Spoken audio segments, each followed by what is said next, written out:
What's going on, guys? Welcome back to another epicseven video, and they didn't do patch notes until recently. I don't know exactly when it was published today, but by the time I left to do my morning routine, I saw in the Discord on my phone when I was remote that they did do patch notes. I thought maybe they weren't going to do patch notes because of the dev notes pretty much spoiled most of what's coming for today, but anyway, we do have patch notes. So let's go ahead and go into it real fast. And if you guys enjoyed today's video, don't forget to leave a like and subscribe if you're new as always. But we have episode 2, God Killer, which is going to be the new main screen for epicseven. I would assume for a while. So that is pretty much what it's talking about here. New areas for episode 2, God Killers, chapters 1 and 2, and subsequent quests are now accessible. New monsters and equipment have been added. While playing new stages, players can receive new level 44 equipment, such as Spear of the Weapon, Helm, stuff like that. I would assume that's the fodder gear they're talking about. And then 18 new 2-star monsters have been added to the Friendship Summons and Secret Shop. Okay, so our hope of them taking out the 2-star monsters, fodder units from the Secret Shop is definitely not happening. They're adding new ones instead. So this kind of shows you what it looks like. So they have all these areas listed, but we're only going to be able to access Jordan's Borderlands and then I believe Crimson City Metric. Possibility we could be doing 2S, which would be the Scored Lands. So there's a possibility that we can access that too, since that's part of 2S, or that may be in hold until we can get to Area 3. But then it's just talking about the description of the lands. You guys see here, part of it's going to be Earth type. And it says players can access Crimson City Meldrick after clearing 110. And this is an overview of the whole area, it looks like, or of stage 2 rather. Why does it say Scorn Lands? Oh, you can access Scorn Lands after. Okay, so we can definitely go into Scored Lands after clearing 110. So we don't even have to clear 2 in order to get access to 2S, pretty much. So that's cool. What about Northern... Oh, no, that's 5. Never mind. Okay. Alright, so moving on. So here is one of the bigger updates. Obtain special deals and equipment that only can be obtained via the AP Exchange Shops in Sidonia. Players will be able to access the AP Exchange Shop after clearing specific stages and completing various missions. After successfully clearing these missions, player may then access the AP Exchange. I think that's once you completely clear through 10, whether you 3-star cleared it or not, you'll be able to access the Exchange Shop. And you guys see here, so Breath of Orbis is here, so that's going to be interesting to see if we actually get Breath of Orbis for completing certain of the areas, because back in the original story, I think we got like a total of like 10 or 12 for each difficulty between normal and hard. So we'll have to see if we're able to do that. But it looks like, I think this is this, it's hard to tell if that's normal. Do we not have world difficulty anymore? I don't know. Because it doesn't show world difficulty from this tab. That's really weird, actually. Huh. Only AP Exchange, regional info, quests, and urgent missions. So I'm not sure, because I don't think it says in the notes here if you're actually able to do world difficulty. Okay, I don't see it yet. We'll keep going in and see if we can find that. But anyway, here are some things for the AP Exchange. And so the AP Exchange here, it shows the Jinn and Borderlands. Eliminate 100 magic creatures in Sidonia. Collect 500 Stigma. Gift 3 strange jelly catalysts. And gift 240 Jordan Borderlands adventure points. Okay. So I'm not maybe that's to unlock the Exchange Shop? Maybe that's how you have to do it. Maybe. That's what it seems like. Okay. So anyway, let's keep going. And then, so the Jordan Borderlands, you're going to be able to get 1 Breath of Orbis. You're going to be able to get the Ancient Sheridan Warrior's Spear, which is the weapon here. And then you can get Cursed Ashes, Cold Look, and Eternal Dust. They cost 120 each. You can do that 5 times a week. So we can get the normal catalyst, it looks like, from the new Sidonia content, but not epic catalyst, it looks like. And then here we have, again, another equipment piece, which the ring actually isn't bad. it has attack main stat, and then it's got crit damage and crit rate at substats. It is only level 71, so you only are going to get up to 50% attack, but I would say if you're lacking an attack ring, this is a pretty good one. You can only get it one time period, so you can't get it like once per week or once per month. So you get one shot at it. Hopefully your rolls go well, and you get a lot of crit damage and crit rate. So that's what you can get. So totally, if you're only going for the one time per account, you only need 400 from City Meldrick, and then you're going to need 800 from Borderlands. So, and then new reputations have been added: approaching Danger Conclave, keeping the fire burning, and for the known pursuit, Merchants Union 1-3. And then a new warrior. So this is one of the new connection heroes who is going to be a 4-star hero, and he will be available as well in regular Covenant summons. So he's just going to be added to the general pull. So let's go over our boy Kawazu, if I'm pronouncing that right. Attacks the enemy with a ball of flame with a 25% chance to burn for 2 turns. That's not too bad. It goes up to a max 50%, obviously through Molas. And then has a passive ability. All debuffs are dispelled, and Burning Vitality is activated if attacked while debuff. Can only be activated every 3 turns, lowest 2 turns.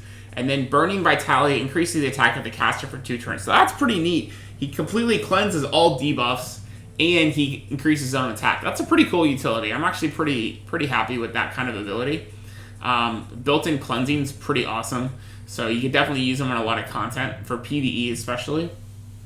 And then After Awakening is S3, goes down to a 3-turn cooldown, very, very short cooldown. Attacks with a fire explosion, making the target unhealable for 2 turns. So pretty cool. Definitely would have to see its multipliers and its damage output to see how good he would be, but that is a very short cooldown. And then obviously his S2 is very good as well for a built-in cleanse. And this is what you guys are going to have to do to obtain him. You're going to have to eliminate 300 Carbuncle Flamus, and then you're going to have to clear stage 210.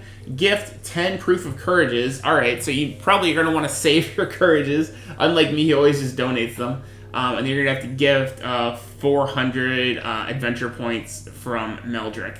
So, just pretty much by playing the story, you're going to get him eventually. That's not too bad of a grind, to be honest. The only big time-consuming thing is going to be getting the urgent mission tokens. So that feels like that's going to be the hardest thing to do as far as that goes. So then obviously we know about Cecilia. She's here, so she's going to be added to the Mystic Pool. So side story, unrecorded history. So episodes 1 world difficulty prologue has been added to the special side story. The world difficulty Molten Ratana has been added as a special side story and can be accessed through the Ratana world map.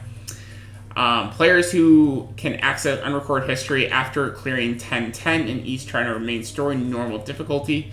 And then the AP points earned in adventure mode in Ratana will be separate from the AP on the unrecorded history. The AP received in the adventure mode in Ratana will be transferred to the side story. Okay, that's cool actually. Unrecorded history.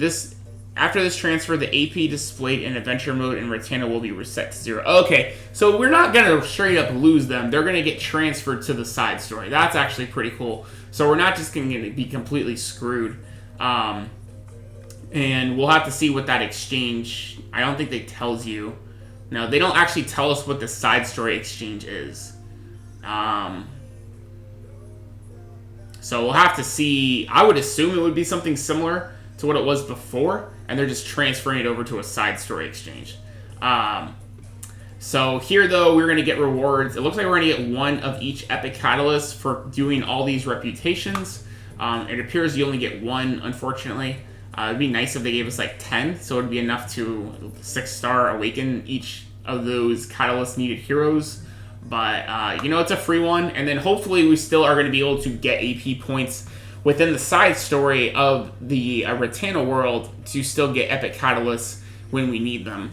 Because right now, we'll have to see what the drops will be in the new areas, what Epic Catalysts will drop. Hopefully at least 1 or 2 Epic Catalysts for each of those new areas are going to drop, but we'll have to see when it comes out later today. Players progress from Ratana world difficulty will be transferred to the side story unrecorded history. Players will be able to receive urgent mission requests As long as all requirements have been fulfilled, players can enter unrecorded history at any time. There is no exclusive current event currency. There is no enhanced heroes in the side story and unrecorded history. Quests have been removed. The specialty change involving Angelic War and Monarchy can be consumed in both adventure mode as well as unrecorded history side story. Acquire 800 Azaria adventure points. Okay, I guess that's how you unlock it, maybe? We'll have to see on that. And then the maximum level count obviously has been changed. So this is the gold you need for the secret store. So when you get to level 65, you're going to need 300k. 60, you need 270, and then 55, you need 240. So just keep that in mind, guys. You're going to need overall over 1 million gold to completely upgrade your secret shop to level 13. So make sure you guys are saving some gold. Don't waste it all on crafting. And from what it looks like, we are not getting the new Sanctuary Edition to the Steel Workshop yet. So I would recommend holding all of your crafting materials in gold until it comes out. I believe that will be on the 27th. Okay. So obviously it's showing here that we're going to get the new sets. And then here it shows you actually when you get to Secret Shop at level 10, which this is 13. So I wonder what the rate is going to actually be at 13. They don't say here. But they did make changes to where the probability of receiving level 41 equipment has been reduced by 48%. And the probability of receiving level 55 equipment has been increased by 85%. Now, granted, that's still not really helpful for us endgame players, because if it's not at minimum 70, possibly for accessories, and, you know, generally nowadays everyone wants 85 boots, swords, helmets, and chest piece, then we probably aren't going to use it anyway. So honestly, this isn't going to really help us too much. Now, if this number goes, if level 55 goes up to 70, then we're talking accessories could be a lot easier to get in the secret shop. We'll have to see how that plays out, though, guys. All right. Then the other enhancements they've done is now you can basically see in detail what it's going to cost you guys. I'll click on here to enlarge it for you guys. What it's going to cost you to enhance your skills on each of your heroes. It's going to tell you the amount of gold you need, the molas, and the other catalysts as well if needed. So that's not too bad. That's a pretty cool quality of life. It's cool, but I mean, it's not like helping the game overall. You know, it's not like fixing energy and stuff. But, you know, it's still, you know, it makes things easier. It takes some time off from us having to switch to over different screens of the game. And then there's some bug fixes. I'm not going to really go into those. I'm not going to go into the monster bug fixes. I'm not going to go to the mission bug fixes as well. More bug stuff. So, all right. So this is some stuff to note, though. Now in the shop, when you if you want to exchange your sky stones for bookmarks, instead of getting 50 bookmarks and 3 1-star penguins, you're now going to get 400 stigma and 50 covenant bookmarks, which is obviously better because about 100 sigmas used to summon a penguin. So if you guys are going purely for penguin and gold and possibly transmit stones, not only do you get basically an additional penguin almost for 400 stigma, but you also have the chance of obviously getting 2 and 3-star penguins as opposed to the 1-star penguins. So that's actually pretty cool. And also adjustments have been made to the sale period. Okay, they're just extending the days for the packs, which, you know, Smilegate's trying to make some more money off you guys. All right, and then this is kind of cool. Basically, instead of getting 80 energy per day for the Arky's daily gift, we're getting 100. So a little bit of an increase. Still not a full refresh, but it's 100 energy. That's almost a full refresh for us guys that are maxed at 140 stamina. So that's pretty cool. Then they did some improvements to the adventure path, ultra challenges, training grounds, some stuff like that, which isn't too crazy. Improvements have been made. Players can see how many items they currently have from the skill description of materials. And now they get to see energy needed for adventure, charge time, stuff like that. So they can see how many items they currently have in the skill description of materials. Okay. So that is pretty much it, guys. They didn't release what new packs they're bringing out, if they are going to bring out any kind of Mulgora or any kind of Episode 2 special packs. They did do special packs, I think, last week or 2 weeks ago, so those may be the ones they're bringing with Episode 2. And then also here, this is all the stuff they're adding to the game, which is obviously Episode 2 is the big thing. They're doing the side story for Obviously, not a new side story for us per se to farm, but a side story basically carrying over from world difficulty of the original episode 1, of where you guys can get your catalyst now, I would assume. We'll have to see exactly when we go into the game what that side story is going to entail, and I will most likely be streaming tonight for a little bit. I'm going to see if I can blow through all of the episode in one stream. If not, I may break it up and do a second stream maybe later this weekend. When I have some more time, because Thursday I'm going to be swamped, and then Friday I think I'm pretty busy as well, but Saturday I think the girl's going to see her parents, so I should have time to do at least one stream if I can't get it all done tonight. But it just shows you everything they're adding to the game, and then we're going to be in maintenance from 2030 to 2300, so only a 2.5 hour maintenance, so I believe that's the same time around. We should be going live at around 7 if I'm not mistaken.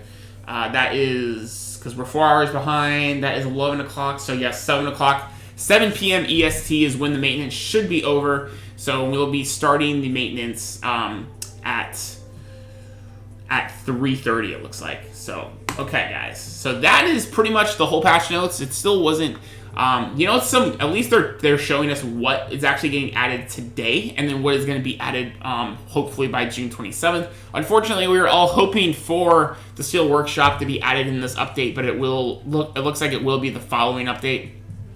I don't think anything big is going to be added next update. I bet next update, guys, is just going to be a new banner, is what I assume. It could be a repeat hero, or it could be one of the new episode heroes as well.